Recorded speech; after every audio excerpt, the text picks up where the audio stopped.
Bueno, y en el tema siguiente, para irnos introduciendo en la materia de por qué estoy yo tan implicado en esto de la información y de biodiversidad,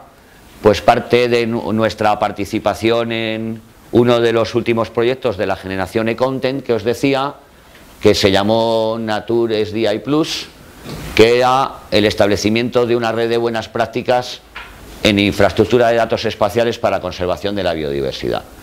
El alma mater que había detrás de este proyecto era una organización de actores a nivel europeo que se llamaba NatureGIS, y de hecho sí, todavía siguen con cierta actividad, y al final se acabó articulando un partenariado inmanejable de 30 socios de 18 países, que es todo un reto, una historia de estas, ¿eh? Y el objetivo básico del proyecto era conectar a proveedores y a usuarios y transformarse en un SDIC para la implementación de la directiva, pero al final se acabó simultaneando el proyecto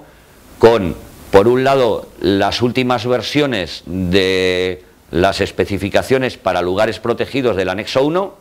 y, por otro lado, muy verde todavía para las especificaciones de los otros temas del anexo 3. Entonces ahí el proyecto ha tenido que lidiar, por un lado, entre algo que ya llegó tarde y cosa que llegó todavía demasiado pronto, ¿eh? Y este proyecto termina ahora en este mes de junio, con una reunión final de los grandes actores en septiembre, pero ya está terminado, ¿eh? Y entonces se ocupa de los temas de lugares protegidos,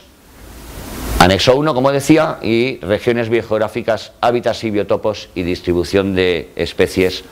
del anexo 3. Y bueno, pues dentro de esto, lo que suele ser la división general y normal de paquetes de trabajo, aparte de los horizontales, pues determinar las necesidades de usuario, preparar los conjuntos de datos interoperables para conservación, como no crear un geoportal, validar y verificar esa interoperabilidad de los conjuntos de datos y el desarrollo de una red de gente vinculada a este tema de interés, Nature SDI Plus, que luego ya es el último tema de lo que veremos mañana, de lo que estamos tratando de hacer aquí, ¿eh? Y bueno, pues nada, la influencia de los paquetes de trabajo, y ya no voy a pararme mucho más, ¿eh? Porque tenéis ahí, bueno, pues un poco lo que ha sido el funcionamiento del proyecto, que en este momento ya tiene el geoportal funcionando con algunos conjuntos de datos con respecto a los modelos, ¿eh? Y lo que toca ahora es verificar que todo eso funciona, ¿eh? Y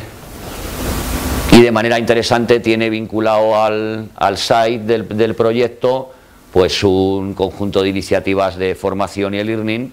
porque aquí nos hemos enfrentado a lo que es la realidad de la vida. Los expertos en biodiversidad no tienen conocimientos sobre infraestructura de datos espaciales, y los expertos en infraestructura de datos espaciales no tienen conocimientos sobre biodiversidad. Y entonces se ha tratado de alguna manera de montar itinerarios e-learning, por supuesto en correctísimo inglés, que eso en el resto de Europa no suele ser un problema, pero aquí sí, en el que, bueno, pues se trata de dar las claves de ambos mundos para que cada uno se sirva lo que quiera, ¿eh? Y ahí tenéis la dirección del proyecto, por si queréis conocer un poco el geoportal o alguna de las cuestiones que pueden llevar a hacer un poco de revisor del proyecto, ¿eh? Y en lo que es interesante, en los paquetes de trabajo realmente operativos, es ver al final todas las relaciones que se acaban organizando, ¿eh? Para que un proyecto de este calibre sea posible, ¿eh? Entre que ha habido que atender a criterios multilingües y multiculturales, porque en 27 países de la Unión, evidentemente, la misma palabra no significa lo mismo, ¿eh? Y entonces ahí ha sido uno de los paquetes de trabajo bastante más interesantes el que ha tenido que trabajar sobre esto. Al final se ha adoptado una especie de herramienta que es un macrotesauro capaz de integrar tesauros ya en marcha, es decir, bueno, pues ha sido una herramienta bastante interesante y es una de las piezas que incorporamos en su momento en el inventario del patrimonio natural, lo que os he presentado antes cuando dijimos que también a nivel nacional podemos tener diferencias de criterio de qué estamos llamando. No es lo mismo una zona húmeda en el sur de España que una zona húmeda en el norte. No es lo mismo un cauce de régimen mediterráneo que un cauce de régimen atlántico. Es decir, hay cuestiones que valía la pena en el inventario también tener un poco ese escenario de que primero estamos creando un inventario en un país que tiene 4 lenguas, pero además es que tenemos realidades diferentes que llevan a definiciones diferentes. Y entonces, bueno, pues hemos tratado de meter el que debe haber una especie de diccionario de datos, por no llamarle tesauro, de definiciones. Entonces, bueno, pues quizá el primer reto será crear un macroglosario en el que no nos acabamos tirando todos de los pelos unos a otros, ¿no? Ya, ahí también vamos de forma interesante, ¿eh? Y el geoportal, por supuesto, dotado de estas letras que ya os van sonando, ¿no? De un servicio de catálogo y luego de Web Map Service y Web Feature Service. Y ahora ya estamos pues en este proceso de validación, etcétera, etcétera. Vale, pues ¿qué pasó? Pues os he dicho que llegábamos tarde a las especificaciones del anexo 1, entonces lo único que se hizo fue un ensayo de transformación liderado, bueno, seguido por el líder del proyecto, que es una asociación europea de información geográfica, y por una universidad, y verificamos con 99 conjuntos de datos de prueba esto, y de alguna manera pues no tuvimos más que dar las bendiciones a que el modelo de datos pues era posible armonizar, que era la pregunta. ¿Es posible armonizar sus conjuntos de datos y ponerlos? Pues sí, es posible, ahí está, ¿no? Se demostró y ya está. Y ahí abajo tenéis la última versión, el enlace a la última versión, pero creo que también está en la parte de documentación de cuáles son las especificaciones de datos para lugares protegidos versión 3.1. Y cuando se trataba de hablar de los otros 3 temas del anexo 3, como decía, llegábamos demasiado pronto, pues bueno, pues se acordó con el JRC que lo que el proyecto iba a hacer era, y es lo que revisaremos luego, era una propuesta, un borrador de lo que podía ser unos modelos de datos y perfil de metadatos para que cuando Inspire empezara a digestar este proceso en el que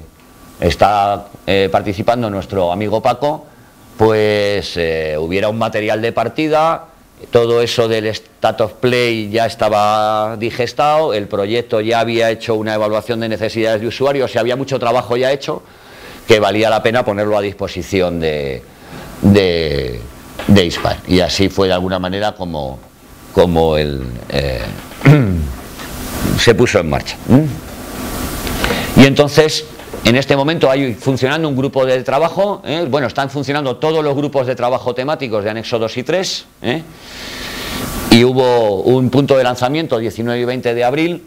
y al final los 3 temas de biodiversidad del anexo 3, bioregiones, hábitats y distribución de especies, se incorporaron en un único grupo temático, y esto yo creo que ha sido hasta bueno, porque no son temas que sean fácilmente separables, especies, hábitats. Si estos fueran grupos de trabajo diferentes, tendrían que tener una comunicación intensísima entre ellos. Ya siendo el mismo grupo, pues ya no queda otra, ¿no? Ahí tenéis un poquito el programa de trabajo, y os incorporo en el área de documentación 2 presentaciones, la de junio de 2010 y la de marzo de 2011, que las he cazado por ahí y me ha parecido interesante tenerlas para consultar si las necesitáis, Y ahora ya ponía ahí en duda si las especificaciones de la versión 2 llegaría a finales de primavera de 2011, pero Paco nos acaba de confirmar que ya está la versión 2 disponible, Hay todo este periodo ahora para hacer esa consulta a los SDIC y LMOs y hacer un testeo de la versión 2. Nosotros vamos a intentarlo ahora con nuestra información, hacer un testeo. Ya hicimos el esfuerzo con la versión anterior, pues hacer ahora otra vez lo mismo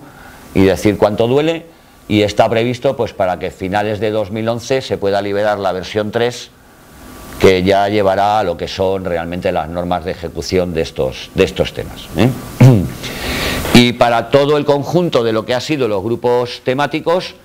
pues se han seleccionado 173 expertos sobre unas 300 candidaturas, y la contribución española, así como estuvimos prácticamente ausentes en el anexo 1, que participó básicamente Cataluña y algún experto nacional, en este caso ha habido una avalancha de representación española, pues porque ya, bueno, España había despertado a esto de ISPIRE, ¿no? Y el reflejo ha sido que hay 16 expertos de la Administración General del Estado, 10 de las comunidades autónomas y uno de la Administración local. Y bueno, pues también es importante dar la visión española en este proceso cuando eso es posible, ¿eh? Y entonces, bueno, pues ahí tenéis quienes están participando en este proceso de testeo para regiones biogeográficas, Cataluña y Navarra, y 6 entidades más no españolas, y para hábitats y biotopos, pues Cataluña, la Dirección General para la Biodiversidad, IDE, etcétera, etcétera. Y en concreto este grupo que se está encargando de esta tarea son 15 miembros expertos en la temática y expertos más en el área de distribución de especies como Paco. Hay expertos que se han propuesto para los 3 temas. Bueno, pues dependiendo de cuál fuera el perfil de cada uno, la comisión dijo esas frases que tienen, yo creo que son de cortar y pegar, que había una correcta distribución de la procedencia geográfica de los miembros elegidos. Y del proyecto Nature SDI, pues ha ido Margaret y Diederik, que son 2 expertos en el tema. Y por España, pues conseguimos engañar a Paco para que se presentara como representante de la visión española y del Consejo, y al final pues se articuló que fuera como representante de la infraestructura de datos espaciales de España como LMO, ¿no? Y muy bien, pues ya...